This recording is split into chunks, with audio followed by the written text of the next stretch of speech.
Kommandón, Gyulafalván születtem, 1902. május 20-án. Különös jelentőséggel bír ez a hely, ugyanis papárom, mint nagyapám anyai részről az iparvasút pálya felvigyázója volt. Itt lakott feleségével, Tóth Rozáliával és 9 gyermekével. Ezek egyike Pap Mária, az édesanyám. A természet, az erdő, a havas, a csobogó pisztrángos patak a környezet imádója volt. Mások szerint is nagyon szép, kissé teltidomú, barna-piros, legszebb ékessége a bokáját verő hosszú, tömött kökörcs fekete haja, mely emelte szépségét. Amilyen a környezet, lelki világa is romantikus volt. A természetességnek a non plus ultrája, aki az emberek szabta törvényeket magára nézve nem tartotta kötelezőnek. Megszerette apámat. Megkérdezte, mi céllal jár hozzájuk. Ha azért megy, hogy feleségül vegye, 1901. augusztus 20-án tarthatják az esküvőt. De csak azzal a feltétellel, hogy se anyakönyvvezetőhöz, se paphoz nem megy. Ha a kitételt elfogadja, jó, ha nem, úgy is jó. Elképzelhető az a rendkívül nagy nehézség, amit szegény édesapám le kellett küzdjön. Anyakönyvet az anyakönyvi hivatalból kivinni. Ilyet az osztrák-magyar birodalom nem ismert. Kivitték. A pap odament, és a jóisten szabadege alatt a zöld fenyők határolta sejmesfüvű erdeitisztáson fogadott örök hűséget társának. Elkötelezett szavának szív és lélek szerint maradéktalanul eleget is tett. Hosszú évtizedeken át szájról szájra járta a Pap Máriának a havas, az erdő, a csobogópatak, az őzek, a szarvasok, a vadpáva társának lakodalma. Sorsom úgy alakult, hogy gyermekkorom után is sokszor elhaladtam a hely mellett. Mélyen megindulva, de lélekben boldogan könyveltem el, hogy a hely édesanyám temploma, mely előttem mindig szent. Apámat a vágterek akkori gazdája hozta ide Pestről, hogy ne kelljen mozdonyokat generálozni, odavinni, inkább vásárolt ide műhelyt és specialistát. Ennek a családnak egyik ága Erdélyországban talán a 17. század második felébe származik be, a másik ága meg ott marad, Szaxóniából, Szászországból érkezve Magyarországra, Buda és környékén. Talán a sváb származás is jól kimutatható, úgy, hogy édesapám kutatásaiból kikerült, hiszen Óbudán sváb asszonyokat vehettek feleségül. Így bennünk lehet 100 sváb vér, de sorra mindig magyar és székely asszonyokat vesznek feleségül. Lehet, hogy hétköznapinak tűnik azt mondanom, hogy asszimiláltuk. Székelyé tettük a haszmánokat. Én, ha jól tudom, Palikáék rokonságban voltak a híres budapesti polgármesterrel. Óbuda utolsó polgármestere éppen Haszman Ferenc. Ez az az ember, aki 1848-49 a küldöttségben ott van és mennek fel Bécsbe. Követelni a szabadságát a nemzetnek. Ő is ezek között van. Azon kívül elkíséri Kossuth Lajos kormányzót a számüzetésbe. De megelőzően Orsovánál ott van az 5 ember között, akik a magyar Szent Koronát menekítik, de nem viszik ki az ország határain kívül, hanem Orsovánál elássák, elrejtik. Én 5 éves koromban kezdtem iskolába járni, mert a tanító ott ment el minden reggel a házunk előtt, és én olyan szépen bámultam rá, hogy kézen fogott és bevitt az osztályba. Aztán egyszer kisült, hogy én jobban tudom a matériát, mint azok a nagy melákok. 10 éves koromban már a polgári utolsó osztályát nyűjtem Kézdivásárhelyen. Aztán egyszer megvertem volt az egyik tanárom öccsét, hogy a füle majd a kezembe maradt, és menni kellett az iskolából. Én olyan zömök kőköcske voltam, mert ami igaz, enni-inni szeretek. Ezt és dolgozni. Akár melyikben első voltam, ha kellett. Iskola után nekem Pólába kellett volna mennem tengerésznek, mert nagyapámnak, aki 50 évet szolgáltott, joga volt, hogy tanoncnak odavigyen.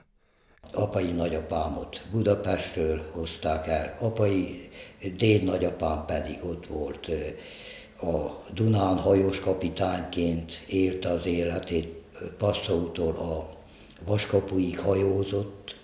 Édesapám sorsa is az lett volna úgy, hogy leírja a kommandói leírásában, pontosan, hogy hogyha nem jön a világháború, akkor őt is Pólába viszik, matróziskolába, és majd több mint valószínű hajós ember lett volna belőle. Na de hát az első világháború nyomorúsága, a békeidők véget élnek, következik az első világháború, nehéz esztende, apai nagyapámot, tehát nagyapámot elviszik katonának, a világháború végén szabadul, de nagyon betegen légnyomást kapott, hazaér, még a családját láthatja, hazaér, de pár napra, ahogy véget ért a háború, ő is a betegségébe belehalt. Gyorsan pénz után kellett nézni. Így mentem azután Székelykeresztúrra a tanítóképzőbe. Hogy el ne felejtsem, én már akkor rég farigcsáltam, s a sütőház tetején otthon olyan kis múzeumfélém volt. Székelykeresztúron voltam 1918-ig. Akkor pucolni kellett. Szentgyörgyre kerültem. 1920-ban Kézdikőváron voltam már, mint kántortanító. 408 lej havi fizetéssel. Ez akkor sem volt sok pénz, mire a lakásra kosztot elintéztem, egy cipőfűzőre való sem maradt. 1924-ben versenyvizsgával átmentem Zabolára. Akkor lettem állami tanító is. Nemrég került a szemem elé,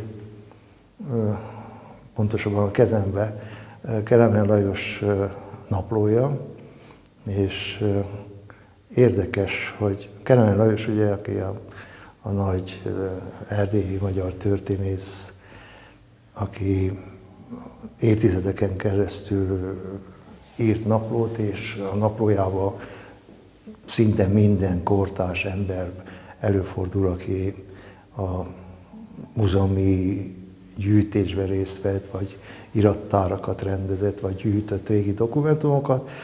Ő egy adott, talán 30-as évek végén megemlíti Pali bácsi nevét, hogy Zabolán gyűjtött, és hogy felhívta, vagy talán levelet is írt neki, hogy gyűjt régi dokumentumokat, és Kelemen, aki hát tulajdonképpen az erdélyi magyar nagy történelmi levéltárat létrehozta, nyilván biztatta a falusi tanítótársát, hogy gyűjtsön, és valószínű, hogy óriási lelkesedést és lendületet is adott Pali bácsinak ezen a téren. Hát én Haszman Pál nevével, tevékenységével is Zabolán kisgyerekkoromban találkoztam. Számtalan fényképet vettek elő rokonaim, barátaim, és ezeken a fényképeken azt láttam, hogy voltaképpen Haszman Pál alapította itt Zabolán a római katolikus dalárdát. Ezzel a dalárdával nagyszerű fellépéseket készítettek elő, kiváló díjakat nyertek, a két világháború közötti korszakról van szó. De ugyanakkor meglepetésemre az is kiderült, szintén fényképek és írott dokumentumok alapján, hogy Haszman Pál Zabolán néptanítóként jelentős mértékben hozzájárult ahhoz, hogy itt Zabolán sportélet, sportszövetség alakult.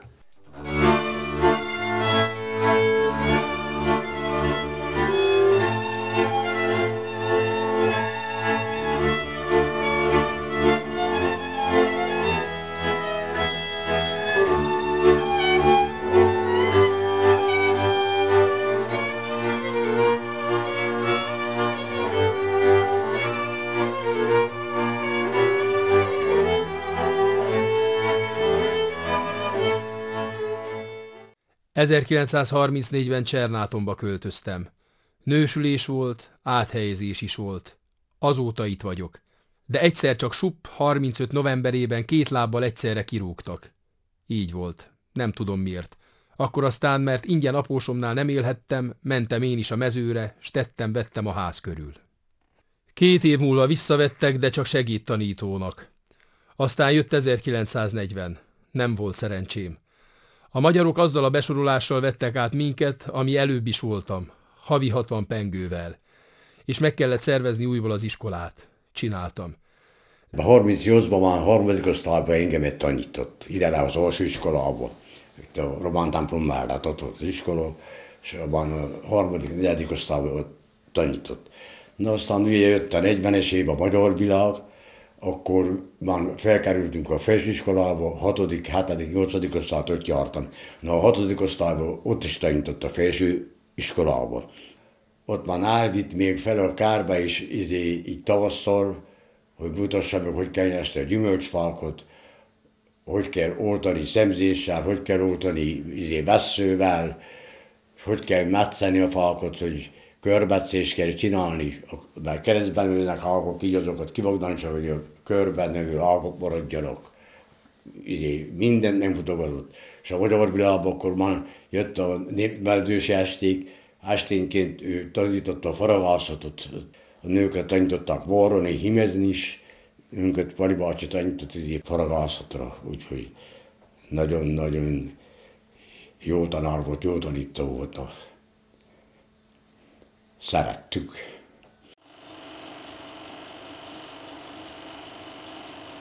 Minden család története annyi szép emlékezésből rakódik össze. Ugye, amit a szüleinktől hallottunk, megjegyeztünk, vagy éppen elmondták, szándékosan is tudatták velünk.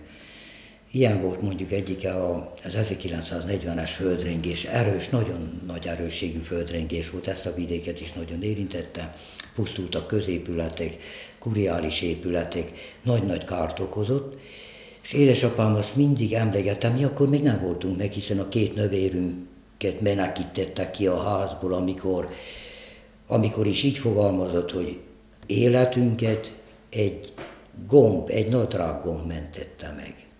Mert hiszen ő pizsomába menekítette Évikét és Magduskát ugye az ölébe, és a pizsomájának a gombja leszakadt, és utána nyúlt, hogy valamiféleképpen húzza fel, de közben a leánykákat is tartsa, és ez a kicsi idő alatt a nagy oromfal, a kuria oromfala, a tornász oromfala előttük lezuhant, lezudult. Ha akkor valóban az a gomb nem szakad le a pizsomanadrágjáról, akkor mindhármukat odaöli a nagy súlyú oromfal téglatörmeléke vagy falazata. Ezek a dolgok annyira megmaradnak az emberbe, úgy, ahogy ő elmesélte, hiszen hogy pillanatokon véletleneken múlik az ember élete, de a szerencsés angyala vagy a mentő angyala ott volt, ott repködött fölöttük és megmentette. 1939-ben kaptam életemben valamiféle szellemi munkáért az első egy lejt. Haszman Pali bácsitól.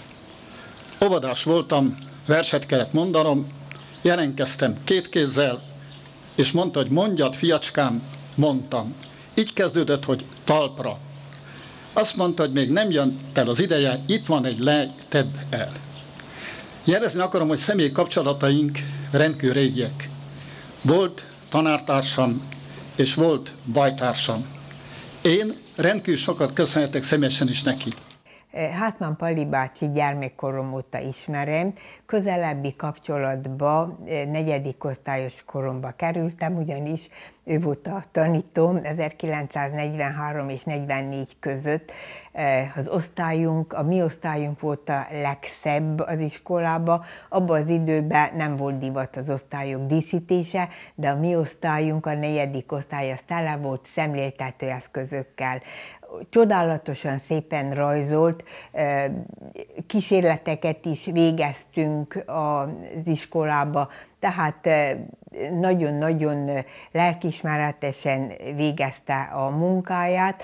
Nagyon kedélyes volt, szerette a társaságot. Volt ilyen, hogy a tenyerébe belerakott egy pár lejt, és mutatta, hogy van, de nem elég.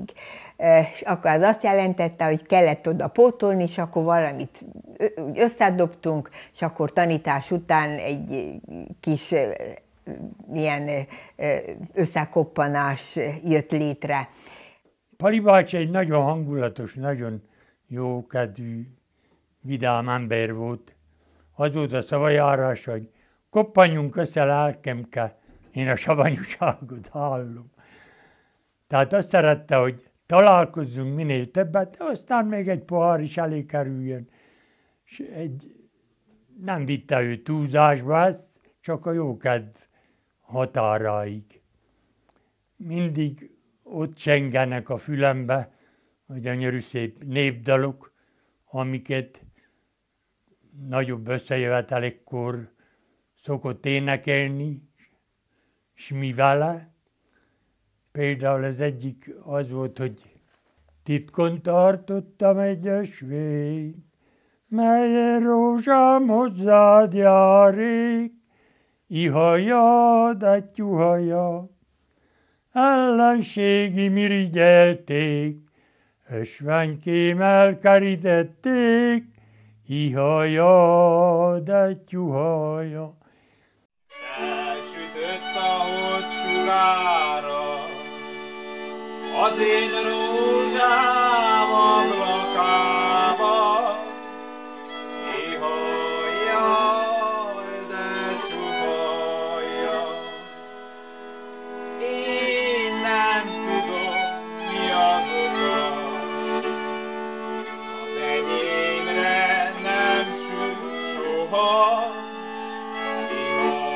ihajjaj, de csuhajja.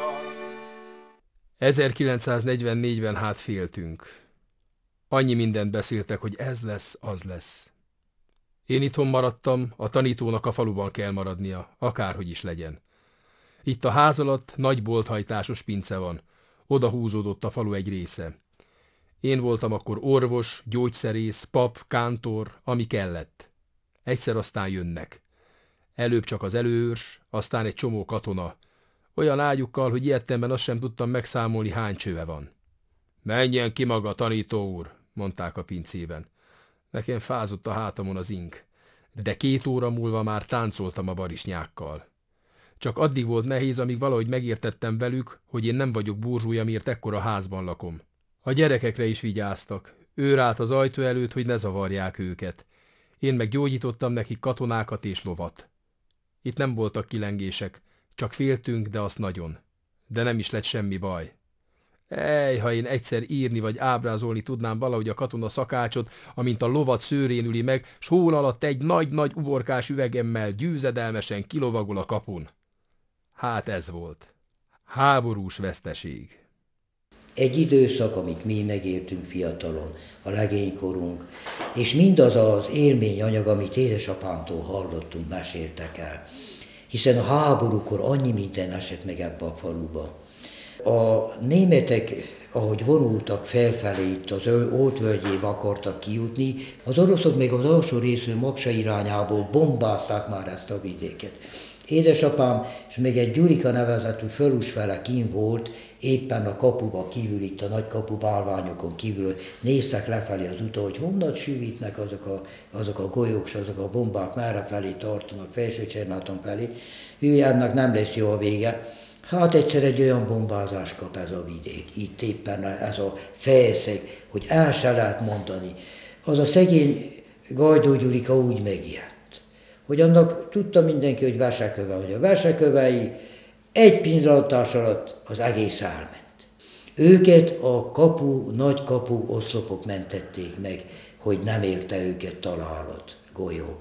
Hát megint csak ilyen kicsi mullott az élet, ugye? Nehezebb volt 46-ban a szárazságkor. A tanulók 3/4 részének idegenbe kellett menni, hogy egyenek. Állami segéllyel valahogy összehoztuk az étkezést, ott kaptak napjába egyszer enni. A csecsemőknek tejet, ruhát, élelmet adtunk. Volt egy bölcsödeszerű tejkonyhánk. A falu végén levő faragott keresztet Kézdi felé a 46-os éhínség emlékére állítottuk. Én faragtam ki. Én nem vagyok olyan ember, akinek elfoly az orra vére. Ahogy esik, úgy suppan, valahogy mindig csak lesz.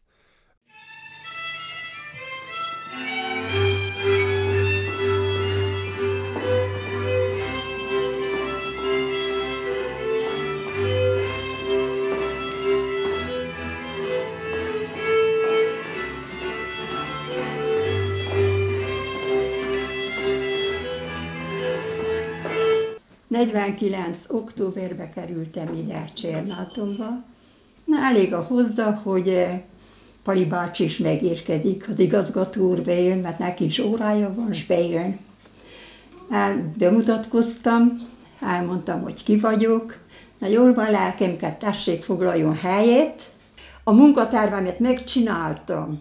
A vázatot megmutatta, hogy kell megírni, hogy a 4 osztályal ugye kellett foglalkozni, egy nap mind a 4-jel kellett foglalkozni, hogy első, második, harmadik, negyedik. Na, és akkor aztán az ilyesmikbe segített nekem. Majdnem bíróság elé kerültem, mert mikor ürítették ki az iskolát, volt ott egy fehér népecske, s az mindent el akart vinni. Az anyakönyveket el is vitte. Mondtam, maga intelligens ember kell legyen, minek magának az anyakönyv? Nekünk pedig kell? Máig sem kerültek vissza. Nagy baj. Hát aztán azért, már mint hogy szabotáltam az akciót, majdnem meggyűlt a bajom. De hát volt becsületes ember, aki tisztázott. Annyi történés a nehéz időkből, gondolok itt az 50-es évekre. Édesapámot annyi bántás érte, annyiszor az állásából elmozdították, majd megint visszahelyezték. Lévén 6 testvér, élő 5 testvér, nagy család volt, valamiféleképpen a kenyeret az asztalra elő kellett teremteni a megélhetést, és azért küzdeni kellett nagyon sokat. Nagy szegénység volt mindenfelé, ebbe a családba is, másutt is, mindenkinél, hiszen háború után volt, alig volt élelem, alig lehetett valamit beszerezni, kapni. A termés is oda lett, és így valamiféleképpen a család ezeket a nehéz hónapokat, évtizedeket valahogy sok ember támogatásával, segítségével át tudta vészelni. Na most aztán ugye a kollektivizálás időszak, erről mindenféleképpen emlékezni kell, mert hiszen az édesanyám birtokos még egy pár jó gazda birtokával hozzák érte először Felső-Csernátonba a kollektív gazdaságot. Így teremtik meg, mindenféleképpen kényszergették édesapámot, hogy oda kell adni a földeket, de apám mondott, hogy neki nincs vagyona.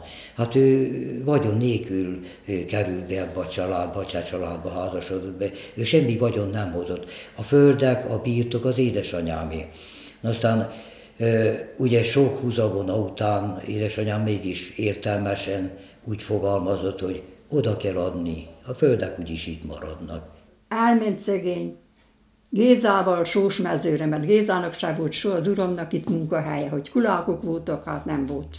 És ők elkerülték a világot, Pali bácsi is elment, de nem sokat ült, ott építették akkor az utat a Derubánál. Dolgoztak, de sokat nem maradt, egy pár hónapot, mert nem tudott a család nélkül meglenni, és hazajött. Ezt az uram örökké mesélte. 49-ben már volt, aztán kultúrigazgató volt, nem tudom, hogy Kulákságvége lett a tanítőr, akkor egy kicsit meg volt távolítva, de aztán csak visszakerült még a tanügybe, de akkor kultúrigazgató volt 49-ben, amikor mentünk katonának, hát ő legutóbb csináltuk, és termet idatta nekünk, tiszta díjmentesen nem kell fizessünk a teremét. Pali bácsi, mikor ide került az iskolához, ő sokoldalú ember volt. Nem csak a tanügyet ismerte, és tudta, hanem úgy általában egészségügyi dolgokat. Mindenhez tanácsot tudtál tőle kérni. Egy alkalommal az iskolában már itt tanított, nagyon rosszul voltam, rázott a hideg, rosszul érzem magam, és mondom neki, hogy Pali bácsi, olyan rosszul érzem magam, és azt mondja, szívem magának torokgyulladása van. És mondom, nekem nincs, nekem nem fáj sehol semmi. Mikor hazajöttem az iskolából, 40 fokos láncam volt. Annyira ismertem. Nagyon sokat gondolkoztam azon a kérdésen, hogy néptanító létemre hogyan lettem régész is. Ugyanis én kíváncsi voltam rá, honnan kaptam az inspirációt. Már kicsi gyermekkoromban gyűjtöttem. Nem tudom okát adni miért. Talán mert láttam, hogy ez más, ez szebb, ennek értéke van. Én ezt összegyűjtöttem. Úgyhogy nekem körülbelül 10-14 éves koromban már egy múzeumom elégett, mert drága nagyanyám a sütő felét adta át nekem a múzeum részére, és egy karácsony szombatján a kalácssütés után elégette az egészet. Kommandón éltem, s ott volt egy drága bácsi, halászbácsi, aki az üzemnek volt az anyagraktárosa. Óriási hatásköre volt, 100 000 tárgy volt a kezén. Az egyik szobája tele volt kitömött állatokkal és kitömött madarakkal. Én ebben nagyon belefeledkeztem és nagyon megcsodáltam. S valószínű a természetrajz szeretetét, a növényeknek, az állatoknak és a madaraknak szeretetét is innen vettem. A régi pénzek gyűjtését pedig onnan, hogy volt egy Meisz nevű család, főkönyvelő volt kommandón, s a fia, a Druszám Ali régi pénzeket gyűjtött. Igaz, ő aranyat gyűjtött, én ezt nem tudtam, de úgy hallottam akkortájt, mint gyermek, hogy talán Erdély szerte a leggazdagabb aranypénzgyűjteménye neki volt. Hát ez is hatással volt rám. Később az iskolában bélyeggyűjtéssel folytattam, és tovább öntudatosodott bennem az, hogy ezek a kósók is régiek, ezek a tányérok is régiek, ezt a szövőszéket már nem emlegetik, már sokan az egyes daraboknak a nevét sem ismerik. Hát ezt jó lesz összegyűjteni. És így aztán lassan kialakult 50 éven keresztül az, hogy egy múzeumra való anyag sikerült ki belőle. Az egyik kollégánk ásatással is foglalkozott, egy pár növendéket kiválasztottak, Felsőcsernátoni Kultúrotthon mellett lévő dombon végeztek ásatásokat. Úgy emlékszem rá, hogy az ásatások eredményeként mutattak nekünk egy csonttűt, amivel hajdanába vartak, egy kicsi, emlékszem, egy ilyen kicsi szobrocskát is bemutattak, amit az ásatások közbe kerültek elő, és valószínűleg, hogy tehát már akkor Pali bácsi, illetve már azelőtt megkezdte Pali bácsi az ilyen régiségek gyűjtését. Az első ősmagyar leleteket nekik köszönhetem, hogy kézbe foghattam, hisz a Bíró László kártyában végzett ásatásoknak a 13. századbeli magyar település nyomainak feltárásán vehettem részt. Tehát így kerültem kapcsolatba a történelmet tulajdonképpen, hogy kézbe foghattam azokat az eszközöket, amit itt hagyott az ősember. Rajta keresztül volt élményem, hogy részt vessek egy olyan ásatáson, ahol a gót holttestet, a gót katonát kiástuk, a zsugorított holttestet akkor láttuk először, hogy az ember a nagy harcosból milyen kicsire lehet összezsugorítani a víz kivonásával. Tehát ezek az emlékek meghatározták azt, hogy közélettel, közösséggel foglalkozó embereké váljunk. Amikor ugye itt vagy 15 éven keresztül folyt a régészeti ásatás, ilyen legényekkel lettek, mint mi legénykék, ugye, és akkor a falu jó mozgó fiatalság azonnal jelentkezett dr. Székely Zoltán igazgató úrnál, és mentünk itt, ástunk a Róbertaktól elkezdve a hegyesig, a Bartafalváig, nem sorolom, sok helyen. Olyan szép élmények, együtt volt egy kis közösség, összeszokott itt a padláson, a szénapadláson, szállodát teremtettünk le magunknak, nem adottunk egész éjjel, másnap alig tudtunk dolgozni, de ezek voltak a szép gyermekkori élmények. Na ezt lehetne mondani, fűzni reggeltől estig, talán éppenséggel belepillantottam, vagy belekapkodtam ezekbe a képsorokba, ami velünk is megesett, amin mi is, mint falusi gyermekek, ennek részesei voltunk. Minket néptanítókat úgy neveltek, hogy sok mindenhez értsünk. A betűvetésen kívül például a gyümölcs és szőlőtermesztésre is megtanítottuk a gyermekeket. A fafaragást magam is az iskolában tanultam annak idején. A fa művészi megmunkálásának egyébként is hagyományai vannak e vidéken. Az iskola kapudíszét kézi munkaórán készítettük a gyermekekkel. Mindent szemléltetni, ez az oktatói jelvem. Ezért gyűjtöttem az ásványt, kőzeteket. Így született a lepke kollekció. A természetrajzi tárgyú bélyegeket is kitűnően felhasználtam az órákon. Nem az oktatás volt neki a fő célja, hanem az, hogy neveljen. Például nagy gondot fordított arra, hogy egy faluközösségben hogy kell élni. Elmondta, kell tudni együtt ünnepelni a szomszédokkal, a rokonokkal, a faluközösséggel. Ha valahol egy öröm van, örvendezzünk együtt. De hogyha olyan dolog van, ahogy szomorúság, akkor szomorkodjunk együtt. Ritka olyan tanító, kinek a figyelme még az ilyesmire is kiterjedt. Úgyhogy a tanítóbácsi, mint mintakép állt mindig előttem. Úgy arra emlékszem vissza, hogy rajzot, kézimunkát tanított az iskolába, és nem csak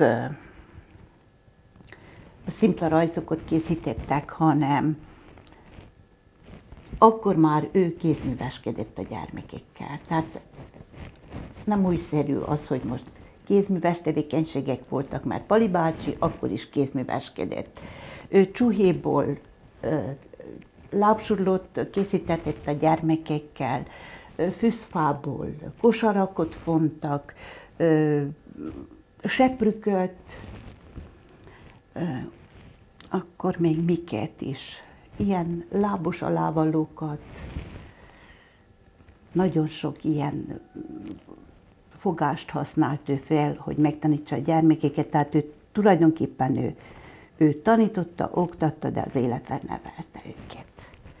Néptanító embert el sem tudok képzelni úgy, hogy gazdálkodásról, gyümölcsészetről, méhészetről ne legyen gyakorlatilag anyaga, amit a gyermekeknek be tudjon mutatni. Eltekintve attól, hogy a méhészet egy igen-igen jövedelmező foglalkozás, ha mellé áll az ember és szakszerűen, racionálisan végzi. Foglalkozom vele én is nagyon. Igaz, hogy az egyik szakkönyvben azt olvastam, hogy szívbajos ember nem méhészkedjen, mert a méméreg azonos tulajdonképpen a viperaméreggel, aminek szívbénító hatása van. Így aztán akkor egy kicsit meggondolkoztató, hogy merjeni az ember, de megszoktuk, és akit megfertőzött a méhészet, az nem tudja abba hagyni sohase. A gyönyörű az, hogy amikor ránéz a méhekre az ember, akkor látja ott a szorgalmat, a tisztaságot, rendet, ott az abszolút figyelmet. Ezt megtanulja tőlük. Ott nem lehet kapkodni, idegeskedni, vagy ahogy a Székely mondja, bolondkodni a méhészettel nem lehet. Ott csak nyugodtan lehet dolgozni. Azoknak az élete, sokaknak az összetartozása valami csodálatos. Ahogy ők beszélnek, ahogy ők táncolnak, ahogy ők a nektárt felfedezik, ahogy ők azt hordják. Viheti a mézet, elébe teheti, kanálba vagy egész mézesbödönnel a kaptár elé teheti. Amikor hordás van, rá se néz. Ő megy, végzi a dolgát. Korán kell, későn fekszik. Gyönyörű dolog tud lenni. Minden iskolának, így az Alsó Csernátoninak is édesapám a kísérleti kártyát beállítja, faiskolát telepít a gyerekekkel, megtanítja oltani, szemezni, mindenféle kézügyességre tanítja őket, a készségeiket fejleszti, tehát életre nevel édesapám. És ezek a kísérleti kártyákkel meg mindig első díjat nyer ez az iskola. Szemeztek, oltottak, paradicsomot vinetébes fordítva, tehát annyiféle érdekes dolog történt, amit a gyerekek előszeretettel végeztek. És még egy kicsi zöldség is kikerült azokból az iskolakártekből. Aztán kísérleti kertet csináltam, ahol 34 féle burgonyával kísérleteztem. De annyira komolyan és annyira komolyan vették a gyermekek, hogy az első ültetéstől, az azonos nagyságú gumó elültetésétől kezdve egészen az eredmény felméréséig és összehasonlításáig, hogy melyik fajta hogy vállott be ezen a vidéken. Melyik adta a legjobb termést, minőségileg melyik volt jobb, mindent élvezettel csináltak a gyermekek. Aztán a másik különösképpen érdekes része volt a gyakorlati oktatásnak a gyümölcsfa nemesítése. A különböző oltásmódok és szemzésmódok. Gyümölcsfa iskolánk volt, vadmagtól kezdődően addig, amíg termésre fordult. Ezeket nagyon szerették a gyermekek. Éltek, haltak érte. Mindig keresse munkájában a régi alapokra helyezett újszerű meglátásokat. Volt egy üvegház, és abba termelte a palántokat, és nekünk is, velünk is megszerettette. Már legalábbis én ott szerettem meg, tőle tanultam meg. Azt nagyon bánom, egyik nap is előhozódott, azt nagyon bánom, hogy nem tanultam meg a fa nemesítést, az oltást, szemzést. Ő ezt mind tudta, és alkalmam lett volna, és buta voltam, hogy ezt nem tanultam át. De azt itt a család nagyon sokszor hallotta, hogy Pali bácsi azt mondta, Pali bácsitól ezt tanultam. Pali bácsi, tehát mindenben mintaképen volt nekem. 1500 semetét ültettünk abból a fajból, és amelyik lombhullató fenyő, vörös fenyő. És akkor adtam másfajta juharcsemetét is adtam. Ott körbe vannak kereken. Akkor másfajta fenyőt, lucfenyőt, mert kérte Pali bácsi. Csak ügyelnek mondom rá, hogy az éljen meg, jaj, az locsoltas, az. Mindig kérdezett, hogy ez milyen fa, mintha kellett volna tanítsam. Ki volt üzélve porcelázba, kártyizék voltak rakva pacikokba, táblák fel, hogy melyik, milyen fajta. Ugye volt akkor a Május király, Gülbabos, Szántos, ilyen minden, aztán nagyon sok izét termesztett ott, fekete ribizdit, hátosokát, ahol volt beültetve, az is sok volt. Még én lekaptam volt édes, vagy 4-5 bokrot, nekem is az alsókárt be volt ribizdítve. Személyesen megismerkedtünk, és attól kezdődően, tehát 72-73-tól kezdődően egészen 77-ig, haláláig nagyon jó emberi, családi, szakmai, nagyapai, unokai kapcsolatban voltunk.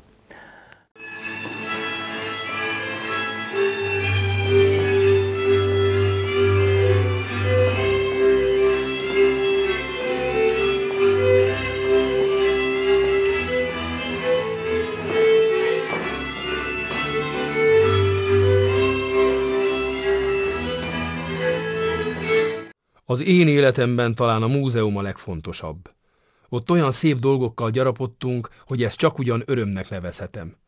Például ott van a kicsi albisi ház, amit áthoztak a múzeum területére. Azt felépítettük, és láttuk, ahogy ott egy régi, az 1700-as évek elejéről való kicsi ház helyet kapott, és azt berendezhettük úgy, ahogy valamikor szolgált, és gyakorlatilag betöltötte a szerepét. Azután meg tudtuk csinálni a földbe ásott tűzhelynek a fedelét, hogy a porlástól és a pusztulástól megmentsük. Ezek mind óriási eredmények. Én 52 éve gyűjtök. Volt amiből adni. És nem csak magamnak gyűjtöttem, de az, akinek egyetlen darabja volt, az is ideadta. Nem akarok lírai lenni, de életem egy nagy álma ez a múzeum. Hálával tartozom mindenkinek, aki segített. 2-szer volt találkozásom a kaszással. 2 szívinfarktus. De azt mondtam, várjunk a leszámolással. Dolgom van. Most meg már szóba se ereszkedek vele. Rendezgetni akarom a múzeumot, kísérni a látogatókat, mesélni. Pali bácsinak több hobbija volt, de a legfontosabb, amit gyümölcsöztetett, az a gyűjtőszenvedélye volt, hogy mindent gyűjtött. Mielőtt a múzeum alakult volna, azelőtt 1 évvel, 2-vel, vagy 3-mal, vagy 5-tel, nem tudom, de tudom, hogy folyamatosan gyermekeket is bevont a gyűjtésbe, hogy elmentek ide-amoda padlásokra, stb. Gyűjtögették a gyűjtenivalót, akkor még nem gondoltuk, hogy egy olyan fontos intézményt hoz majd ő létre, ami évek során át megmarad, és a falunak a fő kulturális központjává válik. Pali bácsival mi már 1968-ban megismerkedtünk. Voltak éppen egyszerre ismertem meg Pali bácsit és Háromszéket. A megismerkedésnek az apropója nem volt egyéb, mint az akkori Megyei Tükörben indult nagyon jó riportsorozat, ami a Régi Jóskola Mesterek címet viselte, és a legjobban, a legmélyebben akkor lehetett megismerni a Háromszéket, a háromszéki embereket, ha ezek az öregoskola mesterek mondták el az élményeiket.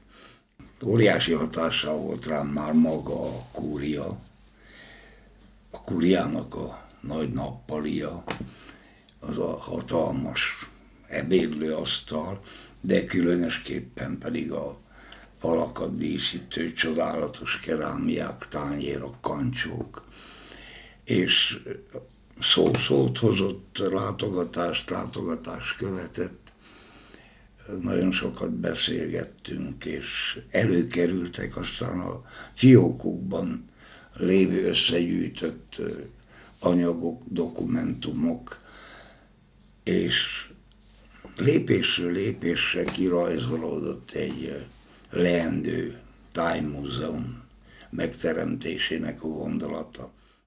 A múzeum lényegében 1973-ban alakult. Pali bácsi akkor már nem gyűjtött, mert előre haladott kora ebben megakadályoztam, hanem ő ösztökélt arra engemet, hogy a gyermekekkel hogyan kell a régiségeket felkutatni, és megszerezni a múzeum javára. Olyan pince, fészer, padlás nem volt, hogy az én akkori tanítványaim benne mentek volna, fel ne kutatták volna, és így bizony elég sok minden került a múzeumnak a tulajdonába. A tanítványaim meg Pali bácsi útmutatásai alapján. Tanító ember lévén nagyon jól tudta, hogy a tárgyak azok esetenként emberi életeket takarnak, vagy rejtegetnek, és ezekre az emberi életekre kell gondolni, amikor tárgyat gyűjt az ember. Ezen kívül a tárgy önmagában semmit nem ér, hogyha nincs annak története. És mondhatni szinte modern muzeográfusként tudta, ha nem is fogalmazta meg, mert nem érezte szükségét ennek, de nagyon jól tudta, én azt gondolom, hogy önmagában a tárgy csak úgy ér valamit, tanítóemberként gondolhatott arra, hogyha azt olyan mértékben értékesíti az ember, közkincsé teszi tehát, hogy a környezet, a közösség tudjon meg minél többet a tárgyról, és a valamikori tárgyat viselő, vagy azt használó emberek életéről. Kiváló gyűjtő volt, tehát ilyen ízig-vízig gyűjtő ember, nagyon sikeres ember volt, Kalló Zoltánt lehetne hasonlítani hozzá. Óriási intelligenciával megáldott ember volt, nagyszerű szervező volt, harmadsorban pedig nagyon jól tudott az emberek nyelvén beszélni, tehát balra-jobbra, lefele, felfele. Kiválóan tudott szervezni, és mindazt, amit ő megteremtett Csernátonban, vagy korábban itt, Orbai-széken, az az emberi nagyság, melegség, tenni akarás, és valahol tinédzserként rivalizáltam is vele, hogyha ő egy olyan gazdag, színes festett bútor gyűjteményt tudott összegyűjteni, hát nem létezik, hogy itt Zabulán 3 széken, Orbai-széken ahhoz valami hasonlót ne lehessen összehozni, összegyűjteni, és világos, mi már 10-20 éves késésben voltunk, de sikerült egy nagyon jellegzetes festett bútor anyagot is itt Zabula környékén, Orbai-széken összegyűjteni. 1972-ben terveztük hosszan a nyári kirándulást Székelyföldre, életünkben először, és egy nagyon pontos úti tervünk volt, hogy hogy fogjuk 3 hét alatt beutazni egész Székelyföldet. És az első nap, amikor Brassóba megérkezett a Balt-Orient Express, vagy az Orient, mert akkor ez a 2 volt, meg volt beszélve egy volt általános iskolás osztálytársammal egy találkozó. Ő akkor indult hazafele a székelyföldi útjáról, és azt mondta, hogy akárhova tervezzük az utat, de Alsó-Csernátont ne hagyjuk ki, menjünk Alsó-Csernátonba. Jó, hát akkor kezdünk Alsó-Csernátonba, aztán utána majd behozzuk a lemaradást, néhány óra csúszás nem számít a programba. Megérkeztünk Alsó-Csernátonba, és utána a program további része gyakorlatilag elmaradt. Ez a szoba, ahol most ülünk, ez ilyen történelmi változatlanságot mutat szerintem olyan 150-200 éve. Ide belépve az asztalnál, azon a széken ült Pali bácsi, és úgy fogadta az embert, mintha világéletünkben ismertük volna egymást. Nagyon szerette a nagy családot, a rokoni kapcsolatok ápolását. Az ő lakása, portálja, a múzeumkert mindig tele volt, úgymond rokonokkal. Én, aki nyelvészetet is kezdtem tanulni, vagy nyelvészet iránt is érdeklődtem, közben felfedeztem, hogy az a rokon, az ugye éppen dunántúli, vagy alföldi, vagy kalotaszéki dialektusban beszél. Tehát azokra az évekre az volt jellemző, hogy Ceausescu hozott egy rendeletet, és akkor csak elsőfokú rokont lehetett elszállásolni. És így az ő kertjében, a múzeumkertben mindig elsőfokú hőrokonok voltak, a Kárpát-medencéből, Európából, az óperenciás tengeren túlról is, és ez nagyon bájos volt, ezt ahogy irányította, hisz egy olyan sziget volt, ahol el lehetett bújni, ahol meg lehetett tanulni a bútorfestésnek, a faragászatnak a csinyabínyát. Nem volt telefon a múzeumban, tudom, sokáig, és ennek örventem. Megkérdeztem Pali bácsit egyszer, hogy miért nincs telefon, mondom. Pali bácsi is azt mondja, hogy papom, ne kérdezd ezt, jó-e? Ezt mondta. És én aztán megtudtam. Én nagyon szerettem oda menni, mert ott nyíltan beszélhettünk, és főképpen rengeteg jeles ember megfordult ott, kulturális életnek központja volt az, nem csak Csernátonban, de azt hiszem Háromszéken is akkor. Csernátonba jártam, és valahol ott összetalálkoztunk, és azt mondta, hogy Zoltán, figyelj ide, te még elég erőbe vagy, és én itt megkezdtem a háromszéki harangokat összeírni. És mozgékony ember vagy, én átadom neked ezt a csomagot, és én megindultam. És akkor beköltöztünk Barótról Sepsiszentgyörgyre, földrajzot tanítottam a Mikóba, és akkor a tanítványaimból megszerveztem a Bimbam expedíciót. És akkor megegyeztünk, hogy megkezdem, következő utammal megkerestem Csernátonba, és azt mondja, ez nem így megy, megkezdett Vány, gyere be. Bementünk a Csekuriába, hátul, a nagyszobába fogadott, és azt mondja, be jól jöttél, és én téged be is akartalak hívni, mert úgy féltnek ezek, érted, de engemet a szívem miatt, hogy itt van a ribizlibor, Úristennek nem adnának egy pohár ribizlibort nekem, de most egyszer az asszony biztos, hogy kell, hogy hozza. És hát akkor tárgyaltuk meg, meséltem el, hogy hányadán állunk a harangkutatással. Hát így született meg, és nem kell elmondjam, hiszen Orsolya is kellett lássa, hogy ez a könyv is Pali bácsinak van dedikálva.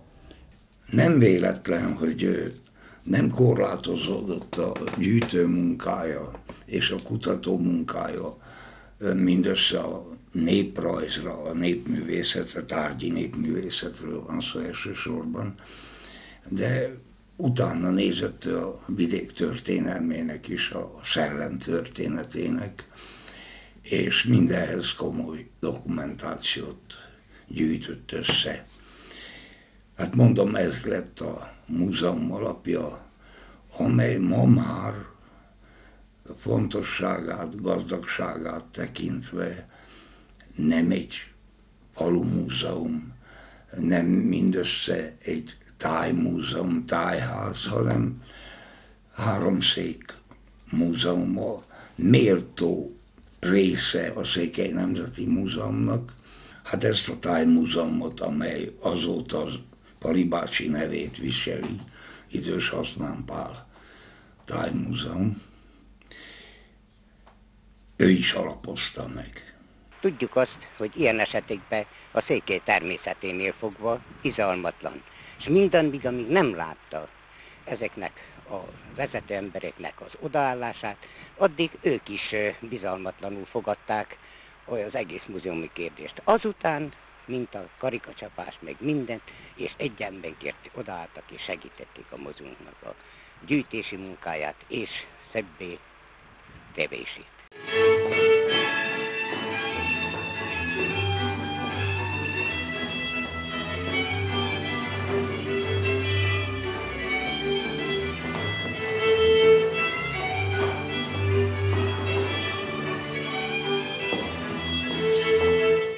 A nyáron voltam kommandón, 36 év után a szülőfalomban.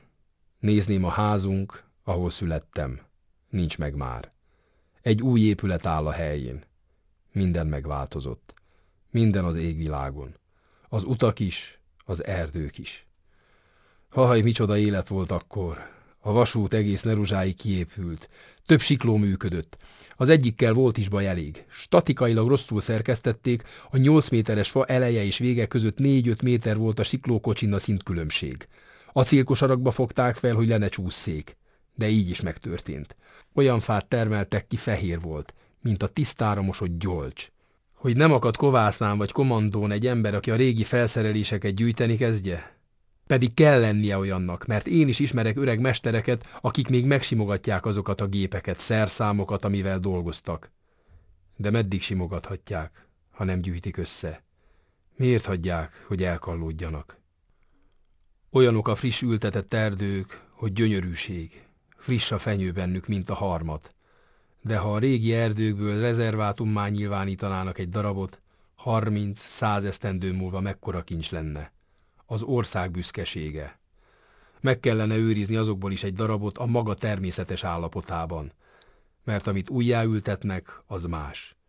Kihez menjek? Meddig menjek, hogy valamit mozdítsunk ezen a dolgon? Mert elmegyek én akármeddig, csak álljak egyszer talpra. Mert igaz, hogy vannak olyanok, akik mindig megvárják, hogy először más nyúljon a degedbe.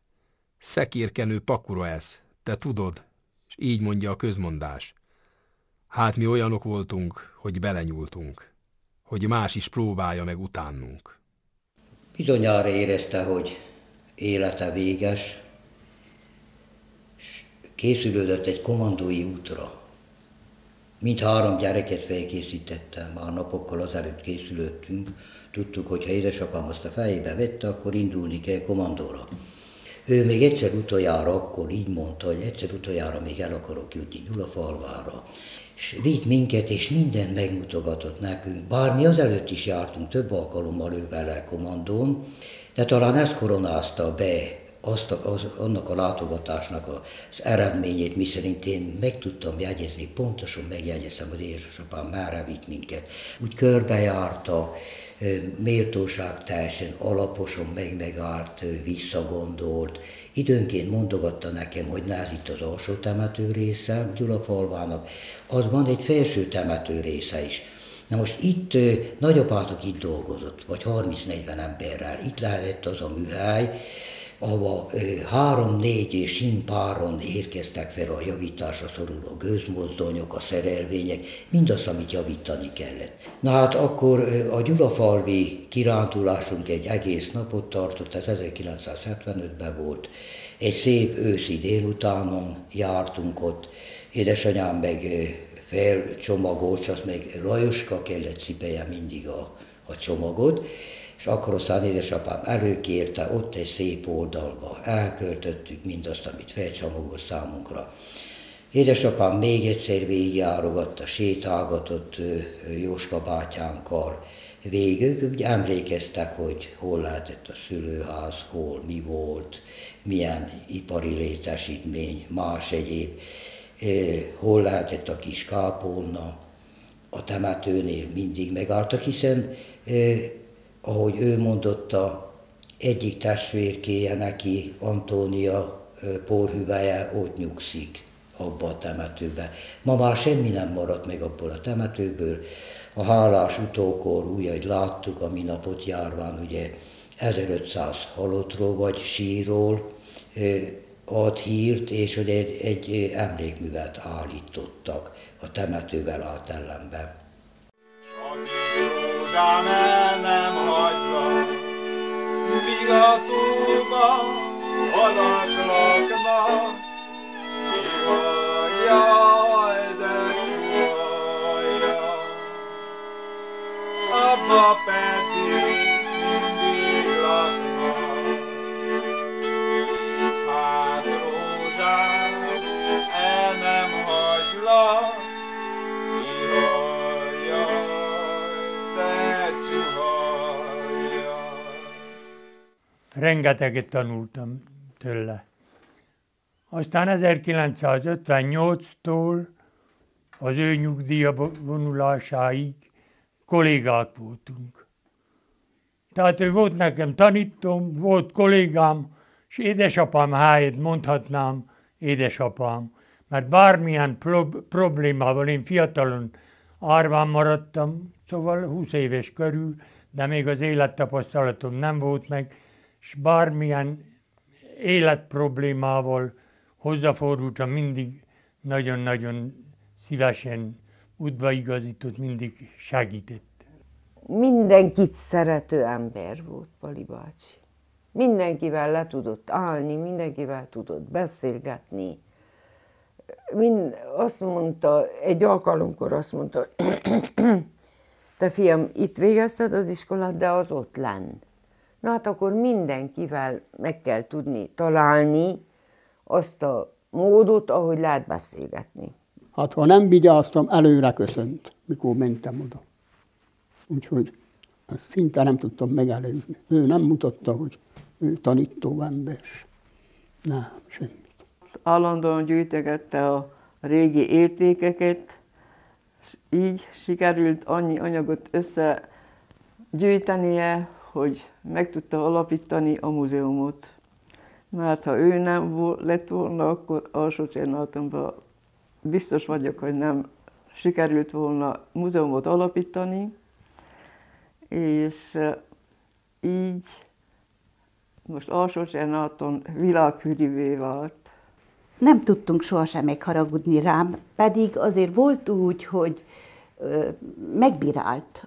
Ami nem tetszett neki, azt ő megmondta, tehát nem rejtette véke alá a véleményét semmiről, de nem lehetett rá sosem megharagudni. Tehát nem tudnék olyant mondani, hogy valaki Pali bácsira haragudt volna valamiért. Nem volt olyan közösségi tevékenység, amire ha felkérték, ne segített volna, sőt, nem egy esetben önként felajánlott a segítségét, és annak véghezvitelében aktívan részt vett. Ő volt az, aki ellátott engem szakirodalommal, különböző szakkönyvekkel. Ez abban az időben nagyon merészet volt, ma úgy gondolnunk, hogy hát ez ugye a világ legtermészetesebb dolga, egy fiatal középiskolás elmegy és egy tanárembertől tanácsot kér, és akkor ő kiteszi a könyveket az asztalra, ennek óriási rizikója volt, és Csernátonban a Cseh Kúria nagy ebédlőjében az asztalnál olvashattam, jegyzetelhettem. Kedves felesége, hiszen mama mindig nagyon finom ebéddel látott el, és amikor Csernátonból autóbusszal jöttem Kézivásárhelyen át vissza Zabolára, akkor tapasztaltam, hogy a zsebem mindig tele volt csörgödióval, magyaróval, a szó legszorosabb értelmében, de ugyanakkor hát szakirodalmat gyűjtött össze és adományozott, tehát könyvtáramnak egy kezdeti része az Csernátonban kezdődött.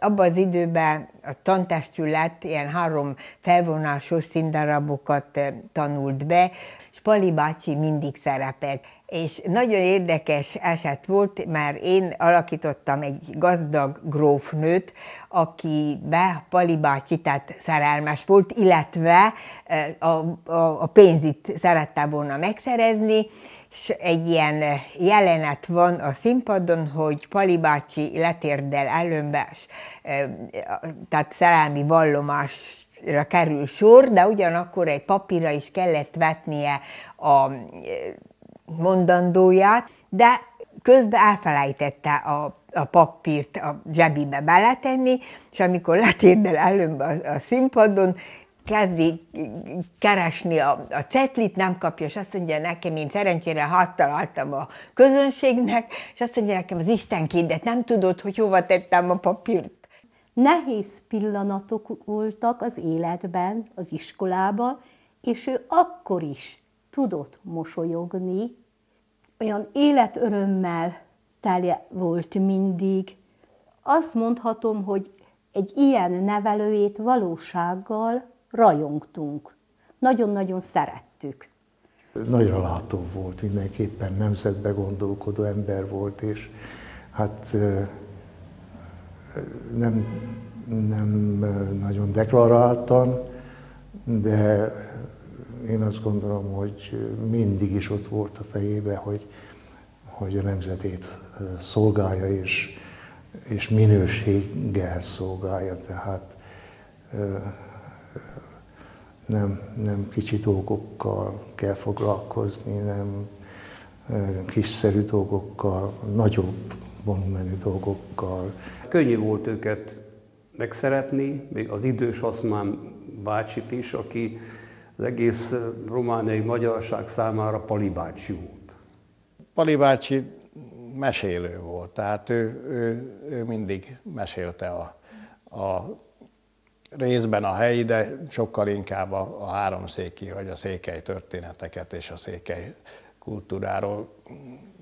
Ő egy nyugdíjas tanítóember volt, és tanított minden percébe, és aki ide belépett, az olyan volt, mint amikor belép az ő osztálytermébe. Ritka, jó ember volt az egyszer biztos, csupa szív, csupa lélek.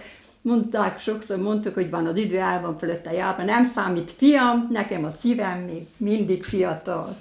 Nagyon szerette a fiatalokat, nagyon-nagyon szerette, és nagyon szerette a társaságot. A megmaradásnak a fontosságát ő oltotta belénk, egész életünket meghatározta az, ahogy ő beszélgetett nemzetünkről, közösségünkről, hagyományainkról. Ezek azok, amik elmozdítottak arra, hogy sok-sok éve már ezzel foglalkozunk, ezt próbáljuk amatőr szinten lehetőségeinkhez képest továbbvinni. Az emberi kapcsolatai példaadóak voltak, amiről már szóltam, és igyekezett azon, hogy ezeket a kapcsolatokat minél jobban elmélyítse, és fejlessze, maradandóvá tegye az utókor számára. Pali bácsi bejött, és örökké olyan volt tésztám, és abban az időben nagyon sokszor süttük a krémes tésztát.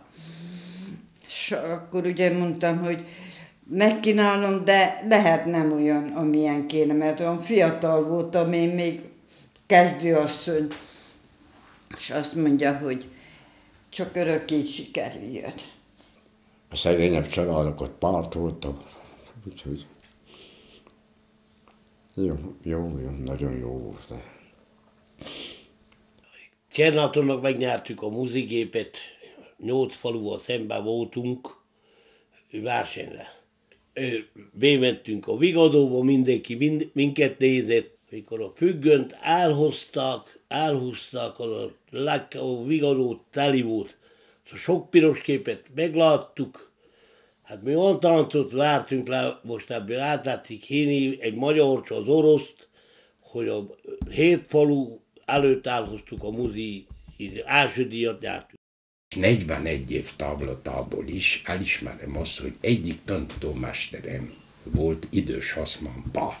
azok közé a szőlőmetsző elődeim közé tartozott, aki az egyetemi évek után bevezetett a kutfőkutatás bűvöletébe. Nem sokkal halál előtt járt nálam a plebánián, mondom, és akkor nagyon látszott, és felsziszen minden lépésre is. Nagyon beteg volt. És akkor, elmondotta ő, hogy ennek az egynek örvend, hogy a hagyatékat, tehát a művét van, akikre rábízza a 3 fiára, úgyhogy látja, van, aki képviselje. Úgyhogy.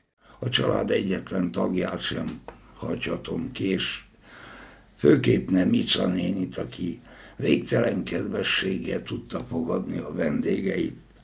Abban a házban mindenki jól érezte magát, tehát az a légkör, az a millió, ami ott a vendéget fogadta, teljesen igazolta a székelykapuk feliratát, hagyományos jelmondatát, hogy áldása béjövőre, béke a kimenőre.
Milyen igazságtalan az élet, hogy ezt a rengeteg tudományt összegyűjtötte, osztotta mindenkinek, akivel találkozott, és most oda bezárták ezt a tudományt, nem tudja tovább segíteni, nem tudja tovább osztogatni a tudományt szét nekünk és embertársainak.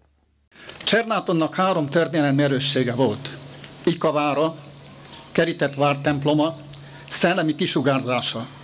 És bejött a 4., 27 éve a csernátoni Hassmann Pál Múzeum.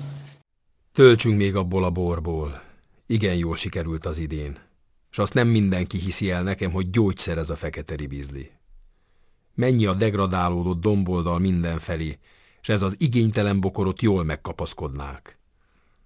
Mind mondom, de nem hallgatnak rám. Tölts, és idd is meg. Kocincs az én poharammal is mindnyájunk egészségére. Most te idd meg. De kocintunk mi még, mert nekem talpra kell állnom. Nem végeztem még el a dolgom. De ti sem. Erre vigyázzatok. Mert holtig dolgozik, küszködik az ember a maga és mások örömére. De tennivaló örökké lesz. És a dolgaink mindig befejezetlenek. Igyatok, fiaim, igyatok az egészségünkre.